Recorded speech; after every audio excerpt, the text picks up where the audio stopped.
Welcome to the Book Fair, Children's Literature for Grown-Ups.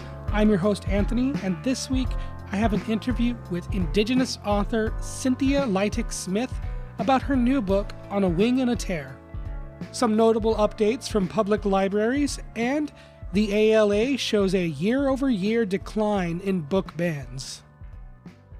Beginning the headlines with this article from Fox19.com, some regional library news.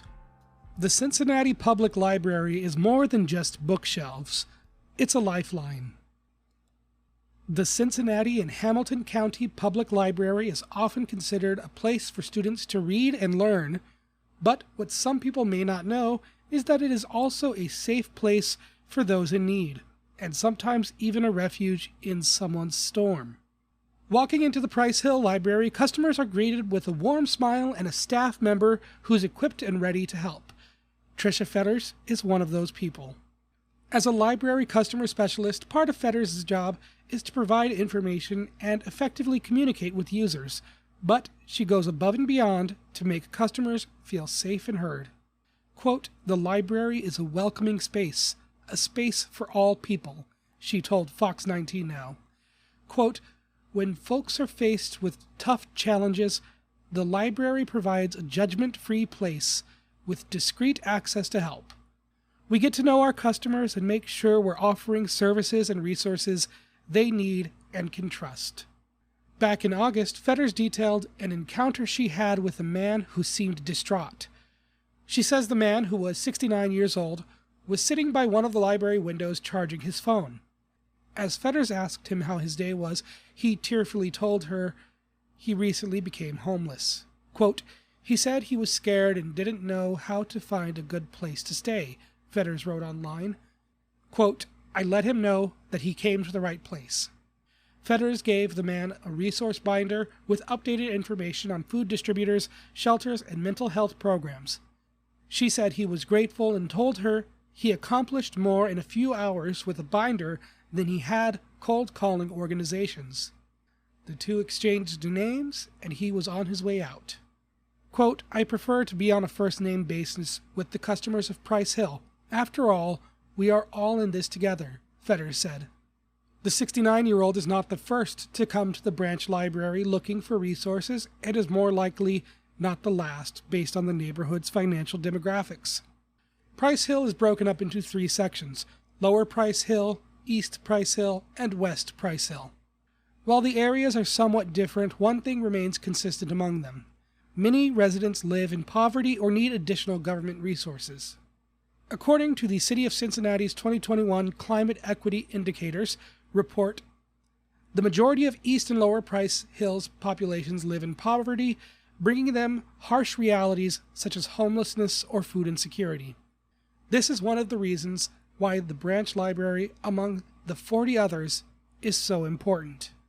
The article does go on a little bit further into detail about other services that this public library offers. However, it's important to know that this is not a unique case. Public libraries are a resource for people. People who are in need of some sort of service may be able to find assistance at public libraries, and they are a useful tool. I recommend getting familiar with your local library and getting to know what resources they have to offer, and not just what kind of books they have. Even then, just getting on to a first-name basis with librarians, like this gentleman did with Tricia, will help you cater your library experience to your community better. Libraries are there to serve a community, and if you walk into a library and welcome them as part of your community, they will become much more invaluable. Next up, from alaskapublic.org, Alaska librarians hopeful state will restore massive cut in vital grant. Alaska librarians are cautiously optimistic that a state agency will restore a big cut in funding for an annual grant that smaller, rural libraries depend on. The abrupt reversal of last month's cutback followed an outcry by librarians and the public. The director of the State Division of Libraries, Archives, and Museums last month told librarians around the state that this year's Public Library Association grants will be $1,829, about 75% smaller than what they've been getting for years. That worries the state's librarians. Quote, a cut that massive, even though it's a small grant, does have a pretty big impact on a small library in rural Alaska, says Teresa Quinner, the director of Kuskokwim Consortium Library in Bethel. She says smaller libraries depend on the grant to buy books and other materials and to pay expenses like electricity and heating. Quote, yeah, I mean, as somebody that runs a library with a really small budget and in rural Alaska, the cut was very alarming. And I can't even imagine how much of an impact that would have on a really, really small library, especially libraries that are volunteer-run. Soon after the Libraries, Archives, and Museums Division announced the cuts on August 16th, staff members of smaller libraries scrambled to figure out how they could cut their budgets to absorb that loss of funding. Some faced down the possibility of shutting down. Quote, and so this cut was very unexpected.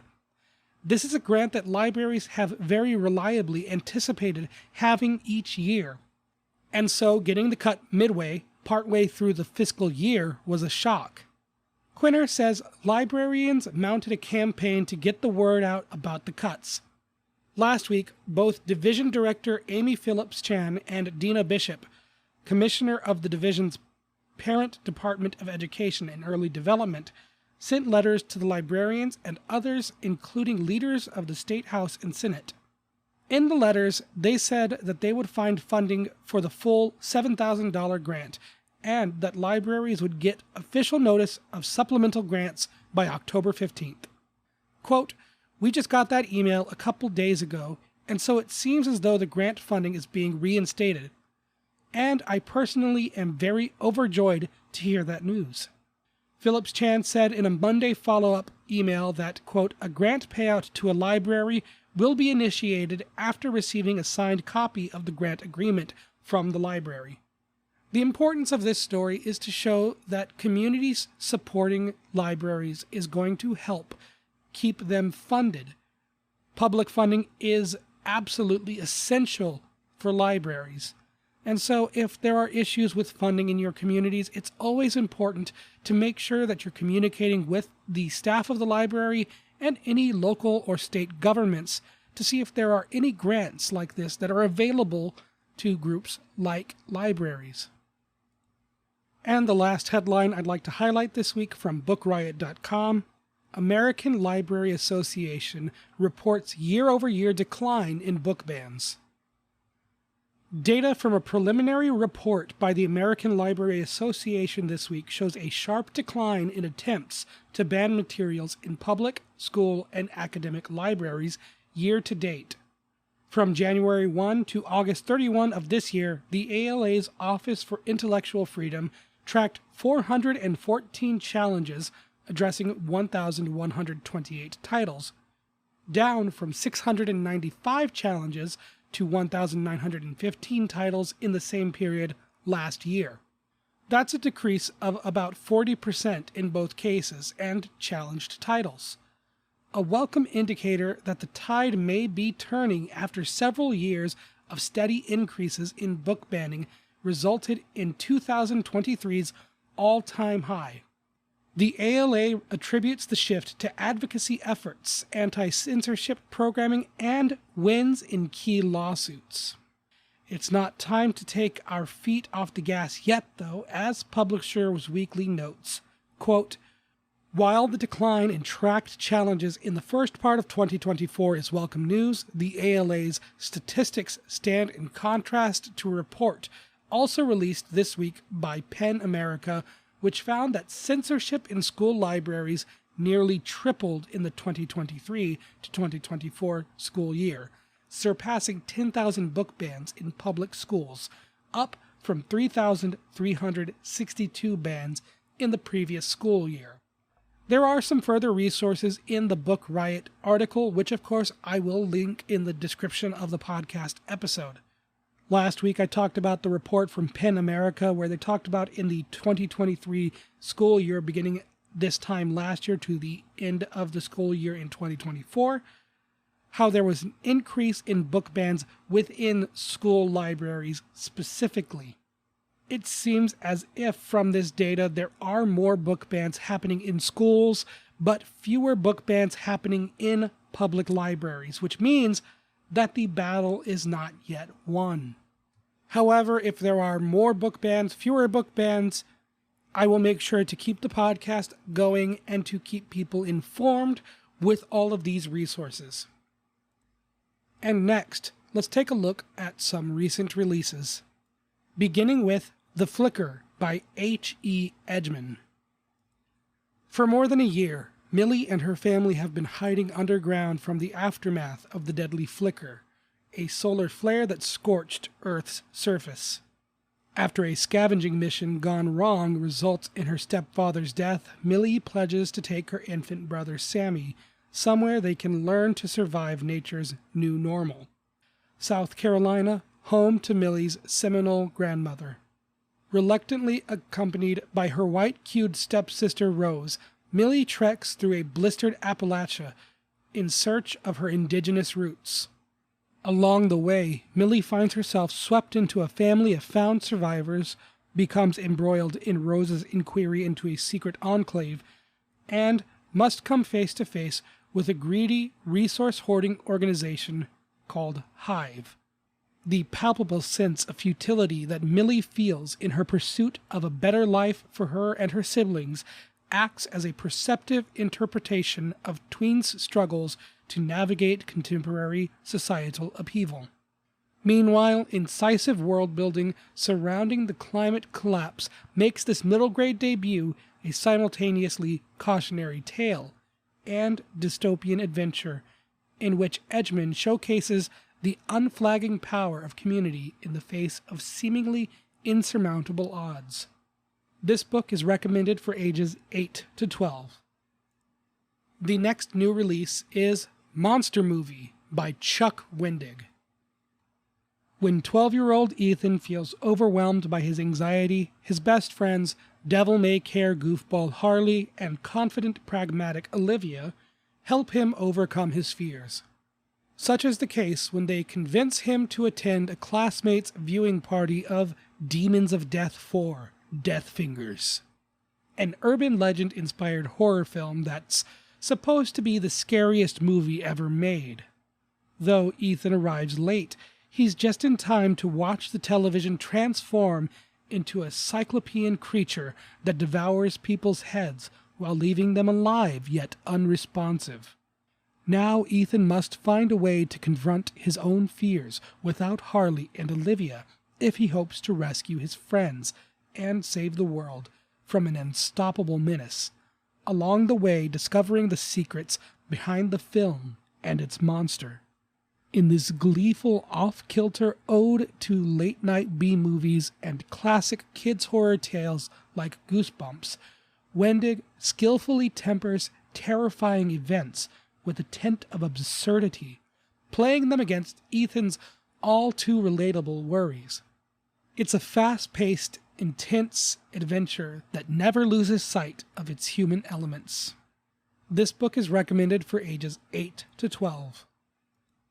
And the final new release is a young adult novel, Aisle 9 by Ian X. Cho. Portals to hell have become commonplace since thousands of them appeared 2 years ago in Cho's satirical workplace apocalypse horror debut. Now that the portals and the demons they unleashed are mostly under control thanks to Vanguard, a weapon and surveillance manufacturer, humans have adjusted to a new normal. Meanwhile, Jasper 17 remembers nothing about his life before the amnesia-inducing head injury he sustained 5 months ago. The humdrum of his everyday is only broken up by the portal in Aisle 9 of Here For You Mart, the big box discount store where he works. He's also been shoring up the courage to talk to taciturn 17-year-old Kyle, who is a part of the Vanguard that oversees the portals. When Jasper starts having nightmarish visions of an upcoming apocalypse, the normally disengaged teen finds himself leading the charge to stop Doomsday. Cho skillfully builds a bizarre world grounded by contemporary ideals. The absurdity of Jasper working retail in dystopian circumstances serves as a piercing commentary on capitalistic values, resulting in a quickly paced, laugh-out-loud read. This book is recommended for ages 13 and up. Coming up next, I have an interview with author Cynthia Leitich Smith and her new book, On a Wing and a Tear. But first, if you appreciate the work being done here on the Book Fair, there's a number of ways that you can support the podcast, namely by reviewing or rating the podcast wherever you find it, and you can also share the podcast by either sending a link or playing it for any friends, teachers, or young readers in your life. You can also follow the podcast on social media, on Facebook, Instagram, and Threads at BookFairPod. There's also a Patreon page, that is patreon.com/thebookfair. And now let's move on to an interview with author Cynthia Leitich Smith. Hi Cynthia, how are you doing today? Hello, I'm just great. How about you? I'm doing good. Just to kick off the interview, why don't you tell us a little bit about yourself and about your book, On a Wing and a Tear?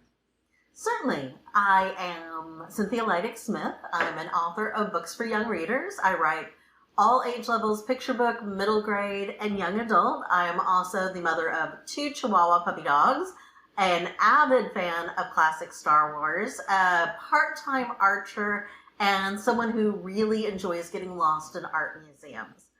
On a Wing and a Tear is my latest book. It's a middle grade road trip adventure. It's centered on 2 characters, Ray Half Moon, and I'm forgetting her name.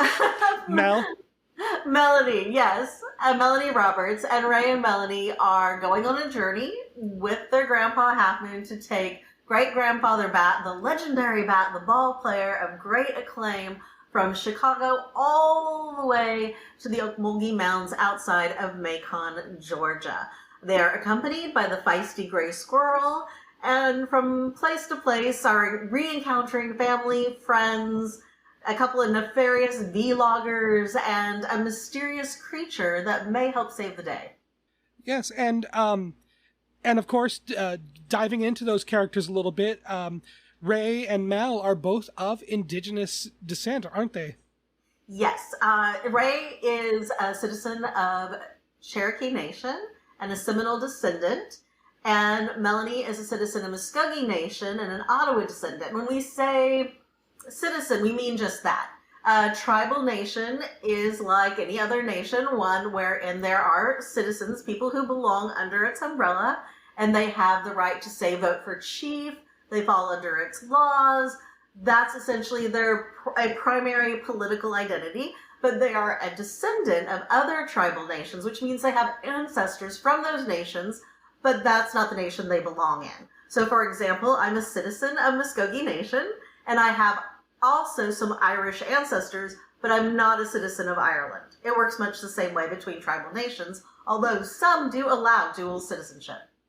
Okay, and just a little bit for people who may not be completely aware, they may have had a little bit of education in the United States about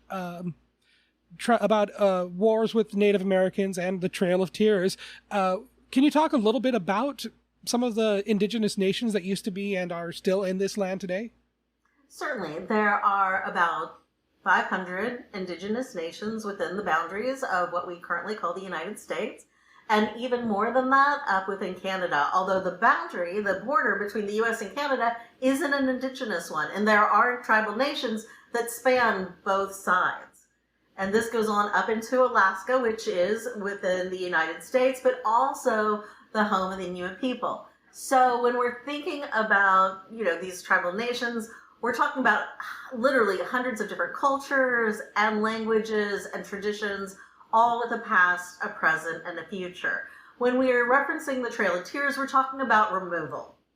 And so this was a government initiative by President Andrew Jackson, pushing against his own United States Supreme Court to force people from the Southeast, the Chickasaw, Choctaw, Cherokee, Muskogee and Seminole peoples out of our ancestral homelands to Indian Territory, which is now the state of Oklahoma, and our reservations are still there today.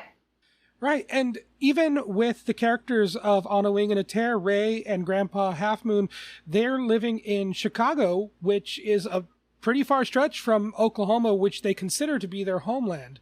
Oklahoma is home. That's where the family is. That is where our tribal capital is located in the modern age. But they're actually very representative of Native people. Some 80% of Native people today live in urban areas and travel back routinely to our homelands for family visits, for ceremony, for special occasions, or just a regular summer visit. I used to go down for the entire summer at a time and hang out on my great-granddad's pontoon boat, trying to catch fish. We never caught fish. We'd always come home and eat chicken. And you said that 80% of Indigenous people actually live in urban areas?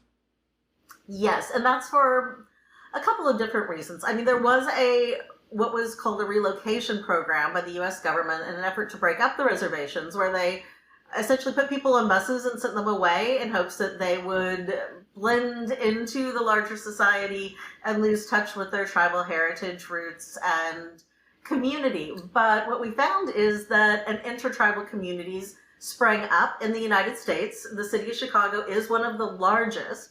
There's an American Indian Center there where people can come together and learn through cultural programming and fellowship.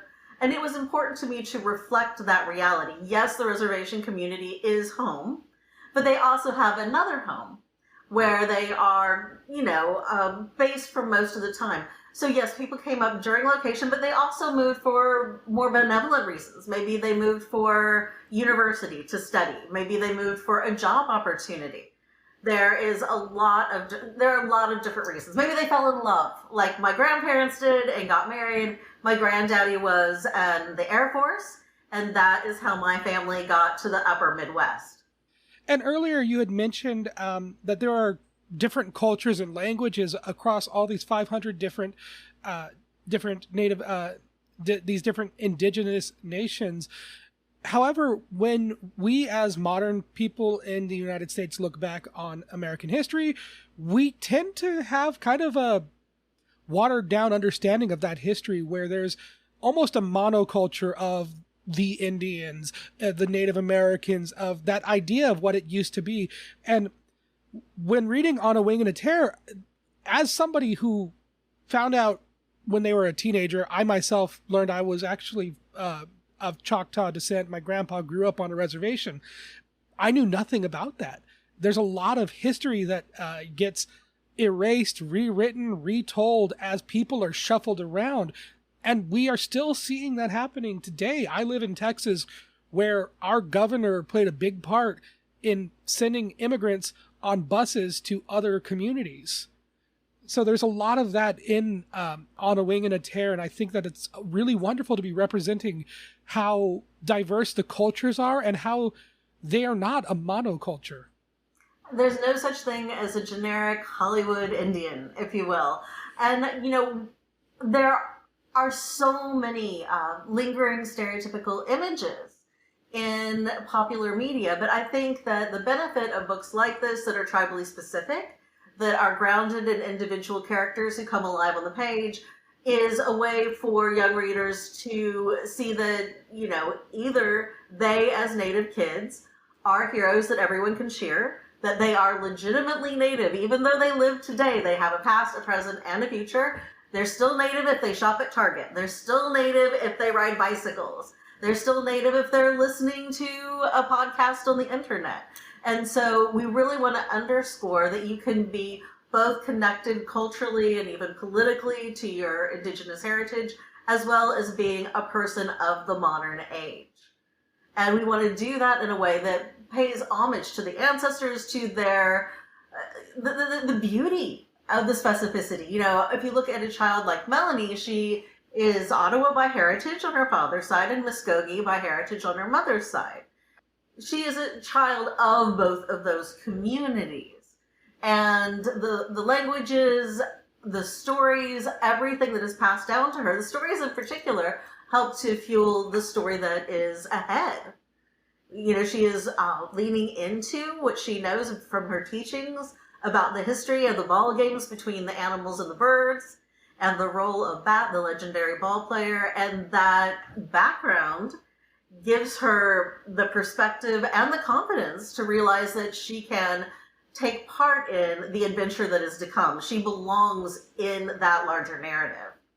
And one of the things that I really loved in my reading of this book, you talked a little bit about how there are multi-tribal communities in areas across the United States, and we're seeing that as a representation of not just that kind of communal, that multi-tribal community in the one household with Grandpa Half Moon, but you're also seeing a nice representation of blended families, which is something that is becoming more and more common, where Ray and Grandpa Half Moon are related by blood, but Melanie and her mother that live in that household with them are not related to them. Not in the traditional way that most people think of it, but I would say that to Melanie, she fully regards Grandpa Half Moon as a grandparent figure in her life. I think, to her mom, she's very much looking up to Grandpa as an elder, someone to be respected and also, taken care of, and also entrusted with the care of her own child. So blended families are not at all unusual, however they're created, and they can have a lot of different identity elements reflected in them. They might be biracial, they might be bicultural, they might be intertribal. Many Native people today are what you might call hyphenated natives. They're Muskogee and Cherokee. They are Pueblo and Navajo because of intermarriage. And that has always been true, right? That has always happened. We have always had trading relationships between our nations. We have always had different encounters between nations where people fell in love and had families. And so we're really just delineating it with more specificity than we did in the past. We used to just, I think, in mass media, people would just say Native or Indian and that was it. But today we're really saying, no, we're talking Muskogee, we're talking Ottawa. And those are different peoples from different regions with different histories. But yes, they do have some things in common. And one of them is this fictional character. Right. And kind of in the way that Melanie and her mother look up to Grandpa Half Moon as an elder to be respected, it's all about preserving that history and that culture, even though as a multi-tribal community and as a blended household, they are one people, but they are respecting their heritage and their background and the fact that they do come from different lineages. Yes, and I would say that the intertribal community is a community. It's not actually a tribal nation, of course, but it's sort of an in-between space, a slipstream, because we do have more recent shared history. Many of our tribal nations went through removal, not only the people of the Southeast. Many of us went through relocation. My grandparents' generation were in the U.S. Indian federal boarding schools, which was a series of institutions which sought to rob their heritage from them, and yet they persevered in part by banding together across tribal ties. You might be at one of these historic schools, and a child who was Chickasaw was feeling far from her people and far from her traditions, but a child who was Osage might help her to hold close to who she is and remind her that her people loved her and her ancestors were still with her. So one of the great stories behind the intertribal rise of solidarity is really the leadership of children who, through difficult times, sought out each other and offered one another support and protection. Just to be very transparent, while I was preparing for this interview, I was writing out sample questions and kind of just reading them out to myself to see how they sounded. When I started to think about the recent shared history of the indigenous nations of this land and the way that it did give way to those intertribal communities, sorry if I'm getting a little more conversational here. I was trying to frame a question from that, talking about how that, and as you put it, solidarity, that's the word that I really was missing when I was trying to put this together, because I was saying through the tragic history of the Trail of Tears and removal, there was this nugget of good that was found. And the way that I was wording it before the word solidarity just wasn't coming to me, I was almost apologetic of the tragic history with the Trail of Tears and the removal, sounding like it was a good thing in the end, wasn't it? It's definitely not a good thing in the end. No. But I think that we can both acknowledge the trauma and also pay tribute to the heroism, right? We can say, yes, this horrible thing happened, and while it was happening, heroes emerged, and they worked together to ensure there would be a future for the people.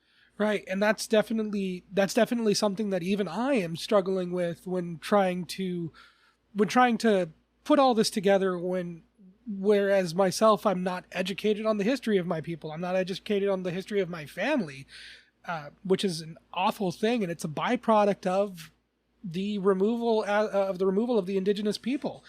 And so, yes, it is all about paying tribute to that history. Absolutely. I know that there are many people who, for whatever reason, have been estranged from their heritage or separated forcibly from their heritage. And, starting with research and finding your kin, all of those are really positive healing steps. And kind of bringing back to the structured portion of the interview. So when you're taking these ideas and you're presenting them to young audiences, what is your approach in writing children's literature when it comes to these very serious topics like the Trail of Tears? Well, the Trail of Tears is a serious topic, but On a Wing and a Tear is a story that has a lot of light and humor in it. As a Muskogee who's a Cherokee descendant, people have often asked me if I would write a story about the Trail of Tears, and I would say to them, well, I'm a contemporary writer, not a historical fiction writer, and to some extent, I'm a humor writer and a speculative fiction writer, and so I wasn't really sure where my voice fit in. And after much reflection, I realized that while we need those stories, we need that magnificent historical fiction and nonfiction. I'm a huge fan of Andrea Rogers' Mary and the Trail of Tears, which I can't recommend highly enough to those who want a really accessible, easier to read peek into that history. The place for my voice was a story of coming home. It was a story of Southeastern Native people of a family who are coming home carrying with them their stories, and embodied in the form of Bat and Graceful, carrying with them their stories, and not per se retracing the trail back, but instead taking their own way, seeing those people who are close to them, visiting their cousins, reconnecting with, in Grandpa's case, a high school sweetheart, stopping at their auntie and uncles on the reservation, and making new friends as they go along, because we have to chart our own future. And we can acknowledge our past while doing it, but we don't have to be wholly defined by it. That was not the end of our story. That was one chapter of our story. And when we look at Melanie's experience as she is walking the trails that her ancestors walked tens of thousands of years ago, she walks into the mounds at Okmulgee National Park, which they're an ancient site, a protected site. She is coming home in the biggest possible way, but she's also realizing that her history stretches back so many generations before removal was ever a thought in anyone's mind, and the people will stretch forward for many generations to come. It contextualizes it in the history. We are so much more than the worst things that were ever done to us. We are people who, together, always standing together, honoring our elders, rising up our children, will see another day. Right. We're being so much more than the worst things that happened to us and charting our own path. And and again, it's me coming from a place of ignorance and wanting to learn, where the Trail of Tears really is my biggest anchor point of Native history, because that's one of the only things that I learned throughout school. And seeing On a Wing and a Tear, their journey, it doesn't parallel or mirror, but it kind of rhymes with that history, where they're almost reclaiming that journey on that traveling home. They're going on their own terms, led by their own stories and their own traditions, supported by their own community every step of the way. And, they do encounter some obstacles. They are besieged by the nefarious V-loggers who are trying to capitalize on bats' existence, on the idea of talking animals, trying to commercialize. And you could think of that as sort of analogous to the way that land was taken for profit and the way that cultures are exploited for profit. But they are sort of played as, I wouldn't say minimizing the harm that they're trying to do to bat and to animals in general, but they're contextualized as small powers, small greedy powers against the bigger forces of love and nature and the connectivity that we have to animals in our natural world, which in some ways is hinted at through the presence of Steve Chepko, who you may know as Bigfoot, a popular Oklahoma area hero if there ever was one. And yeah, so it's very easy to get it's very easy to get invested in the conversation of the cultural and historical significance of this book, and that's one of the things that I really loved while reading it. But there's also the aspect of mythology and talking animals. Would you like to talk a little bit about Bat and the ball game of the animals that you were alluding to earlier in our conversation? Certainly. I would refer to this as modern folklore because these are traditional stories that are still part of a living culture. And they need to be honored and respected as such. You would ask, an outsider would ask permissions, even someone from within the community would do this sort of sharing only in larger conversations and consultation. It is not something you just take and run with by any stretch of the imagination. But with that said, essentially the story is that there was a great ball game between the birds and the animals. And the animals all said that Bat was too small to make a difference. You know, little Bat, how could Bat possibly make a big play in the game? But it turned out that it was Bat who won the game because these are animals versus birds. And it was Bat who could fly high and catch the ball in his teeth and deliver it to victory. And what does that tell our littles? What does it tell very young children? What does it tell young readers more broadly, even into the middle grade readers and young adults? Is that just because you are small doesn't mean you don't matter. You can still be a hero for your community. You still have a contribution to make that's valuable. And just because your gifts aren't like someone else's doesn't mean that they don't have value and deserve to be celebrated. So I've always seen Bat as a kind of representative in traditional stories for those of us who are younger, those of us who maybe are different and aren't easily categorizable. And I feel like that carries through in the story. There is also a long-standing tradition in children's literature of talking animal stories. Now, those are fantasies, not modern folklore, so there isn't the belief system around them. But I do feel like sometimes animal characters can relate more readily to a wide range of children, especially those kids who really do have a bent toward the natural world.